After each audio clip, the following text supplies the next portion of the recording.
Super excited about today's episode of TV Time. Our guest is Jill Bodensteiner, Athletics Director at St. Joseph's University in Philadelphia, PA.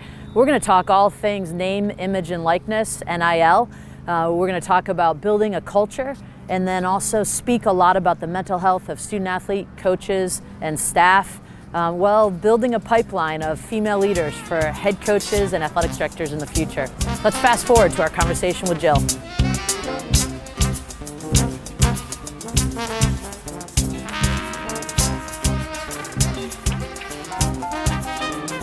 So good to be back inside Smith Center today for this episode of TV Time. Today's guest is Jill Bodensteiner, second-year athletics director from St. Joseph's University. Jill, welcome. TV, thanks for having me on TV Time. I just learned the title of this. That is amazing. Well, I'm super excited. It's funny because when you started to get going, you started your podcast, Jill on the Hill, so I figured I better follow suit. I love it. I love it. And we're following suit on many of the things you guys are doing, so Awesome. Keep leading. Very cool. Well, let's dive right in. You know, when I look at your career path, I recognize that one of the earliest decisions you had to make was where you're going to go to college, and you ended up at Notre Dame University. Can you talk with our listeners about how you landed at Notre Dame and really how the Notre Dame experience shaped you?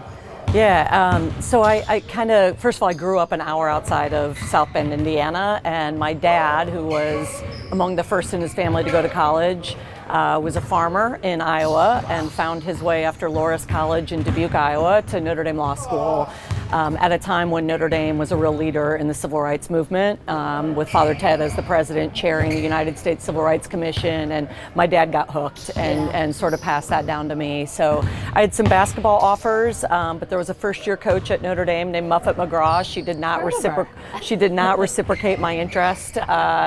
And so I decided to go to Notre Dame, and I was also really shy, and I was a homebody. So for me, being just an hour away from my family was really important. So, and Notre Dame, I mean, I could go on and take 3 TV times on how it shaped me, but I had a great experience. Experience. That's awesome. It's the intramural program there is fantastic. I think it's still one of the only the guys football is full pads and helmets, intramural. Unbelievable. And women flag, we practice 5 days a week. I was the quarterback, and I had a 50-page playbook I had to process. It was a blast. It was a blast. That's so cool. And I learned some stuff too. I'm sure you did. And so after you graduate with your undergrad, you decide to go down to St. Louis and attend on one of the most beautiful campuses in America, love that place. Wash U. So you get your JD from there. Yep. And then you head back to South Bend to work. But then you also got your MBA. Can you, first of all, you make me feel pretty average. But talk to me about your JD and your MBA and how those degrees maybe come into play in your work as an AD. Great question. All I ever wanted to do was be a lawyer and practice with my dad. Yeah. He's a civil rights lawyer, still cranking away at age 76. Awesome. And that was the plan. And loved law school, got my MBA a little bit later in life while I was practicing law. And, I would say they both play a major role in my ability to hopefully find some success. But with the legal background, I think it's efficiency. Yeah. I think it taught me how to assimilate, process, and make a decision. Awesome. And the MBA at that time in my life was confidence, integrity, teamwork, leadership. Those were really the things that I really took away from that program. That's awesome. I ended up getting my MBA here at GW, and I found that it just allowed you to think more broadly about situations, and so I can relate with that. Yeah. Let's talk a little bit more about Notre Dame before we switch gears. So you were surrounded by some of the best leaders in the industry with Jack and Muffet and our very own GW alumnus, Mike Bray. Yeah. Talk to me about what you learned from those individuals and anybody else at Notre Dame about building a championship culture. First and foremost, there's no shortcuts, Right. and it's the attention to detail. I mean, everything matters, and that's how Jack led, and he pushed me. I mean, at times you're like, and now I actually feel myself becoming more and more like Jack as a leader, but demanding. Muffet's very demanding in a good way, but you've got to, every detail, push yourselves out of your comfort zone. And then we used a word a lot at Notre Dame that sometimes is uncomfortable, but it's love. If there's not a deep caring and respect for each other on a team, you're just not going to have the success. Yeah. And some of the best Notre Dame football teams, the 2012, for example, most talented that I've ever seen. No, Yeah. the love and culture and camaraderie among those guys and the coaching staff was unbelievable. That's so cool. So those are some. Muffet's a perfectionist, and she and Mike ran very different practices, and it was fun to watch the different styles. Mike kind of let them play, and they had, they were up and down, and Muffet, if the shell drill didn't go well, they'd do it for an hour and a half. Yeah. So it was really cool to see the different styles can be successful, but I really think that attention to detail, that staying out of your comfort zone, and the love. That's so cool. Our head men's basketball, Jamie and Christian, Yeah. talks a ton about love and accountability. So we appreciate that here at GW as well. Yeah, the good coaches get that. Yeah. And I think you got a good one. Thank you. Yeah. So I think about you're in year 2. And you've had to make some really critical hires. Yeah. You also, pretty quickly into your tenure, went through a reorganization of the department. Mm-hmm. When you think about the characteristics of people that you want in your organization, and you're going through the recruitment process and trying to figure out who are you going to allow into your culture, what are some of those characteristics and traits? The first thing I was really cognizant of was diversity, and I mean that in the broadest sense Sure. of the word. I needed, because the history and tradition of St. Joe's is so critical, Right. I needed people who got that. I love having some folks who have student athlete and or coaching background. Yeah. Also wanted some people who had never been to St. Joe's so that they could bring in the how are other people doing it. I look for people who are intrinsically motivated to kick butt at their job. I love that. Not for the title, not for the salary, because it feels good to do it well. Yeah. And, people, again, if you get comfortable and you're waiting for accolades, it's not always going to happen. Right. I'm waiting for my first accolade, which I just want to do well by my student athletes and feel like we've made a difference. And so people who have that drive, that's really self-sustaining is what I look for. So I ask people in interviews, what makes you tick? What motivates you? What feels good on the job? I love that. And I think we got a great crew. Yeah, that's so cool. Most recently, our senior leadership team read through The Ideal Team Player by Patrick Lencioni, and he talks about humble, hungry, and smart. And a lot of what you just shared kind of weaves in that, so really cool. I think we went through that at Notre Dame. That was good. That was fun. Yeah. Easy good. read, lots of fun. I need to, when you're so good at building culture and being intentional about it. Yeah. I feel like I was all over it and talking a big game my first 8 months, and then life happens. Sure. Yeah. So I'm excited to have a little book club with some of our staff members as well. I love it. Very cool. We're going to switch gears a little bit to something that's really important to the two of us, and that is mental health of our student athletes, of our coaches, and in our staff. And in this industry that's just go, go, go, we're recognizing more and more that attention needs to be placed to help support the people in our organizations. Can you share some of the work that you've done to help support your students and coaches? Yeah, I think the first thing I intentionally and consciously did was tell everyone who will listen about my own issues with anxiety. Yep. I had such terrible social anxiety. I've told my story on the Women Leaders podcast and in many other places. I could not speak in public. Yeah. And I was a litigator. I was Right. a trial attorney. That's a problem.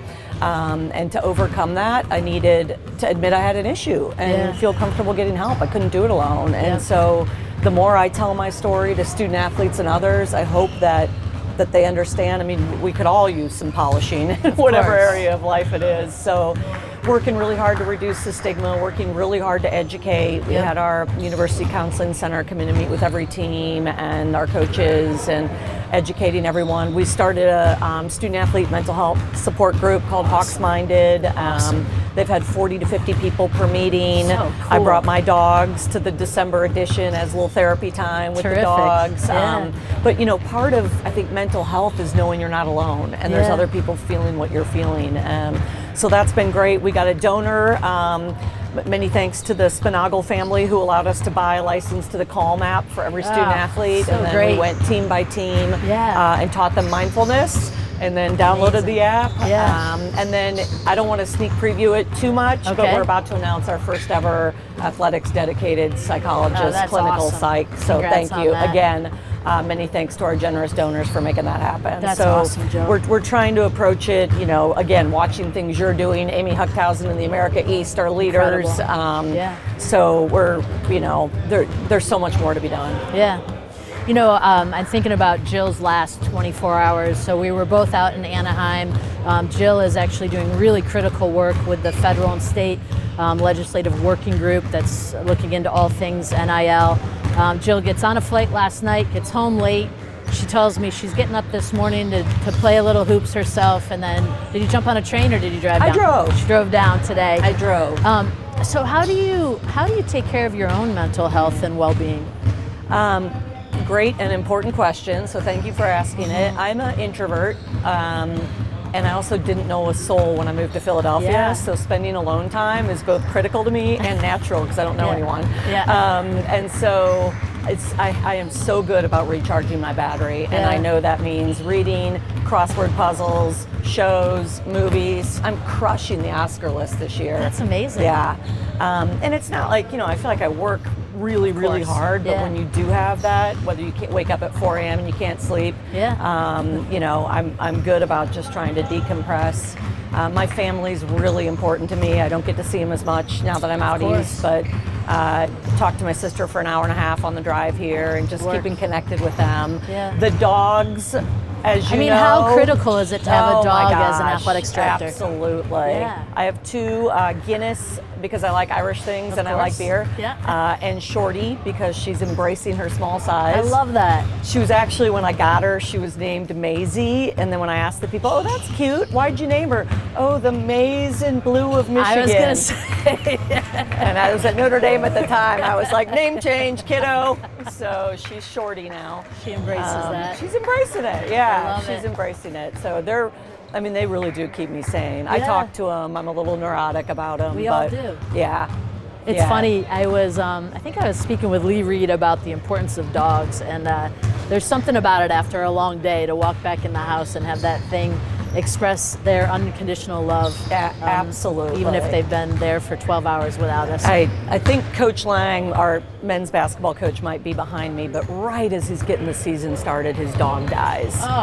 And, we knew it was going to be kind of up and down season anyway. So like 2 weeks later, little golden retriever Lucas puppy comes and so they're back in the game. But I'm like, Billy, you cannot do this season without a dog. So, I love that. They've got Lucas. That's so cool. Yeah, it's fun. So one of the things we talk a lot about here at GW is about our Only at GW moments, and we're sitting here on what we call our monumental court advantage. You've got images from Washington, D.C. It's awesome. And I can't help but to think about this because the White House is front and center in that, and it's a really important election year. And obviously there's some strong female candidates. So we're blessed to be a part of a generation that are seeing more and more women in politics. However, in our game, it's still a little bit of a rarity.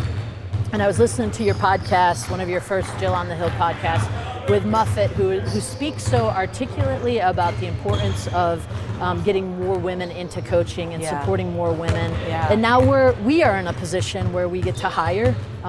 We are also in a position of influence. So talk to our audience a little bit about prioritizing the development of female leaders and really supporting and endorsing them in coaching positions. It's a huge topic and one I'm really passionate about. And so I think it starts with the pipeline, and the pipeline really begins at youth sports, where so many of our young female athletes are coached by males. And then you hear that they think that's the norm, and I don't know, I've never played for a woman. So, and who are the most natural women to serve as coaches? It's our student athletes, and at whatever level, whether they're going to do it on the side through CYO or AAU.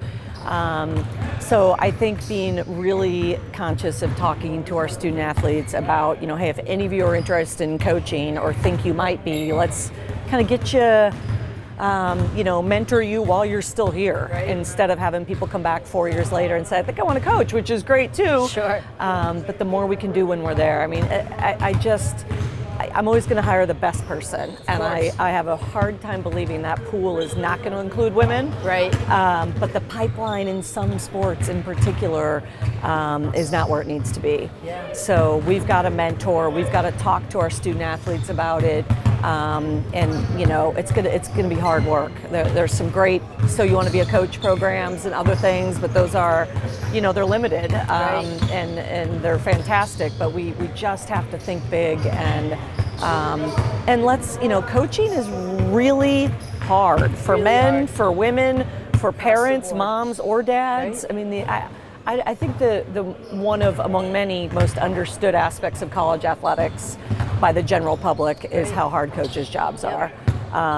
It's, you know, it's non-stop.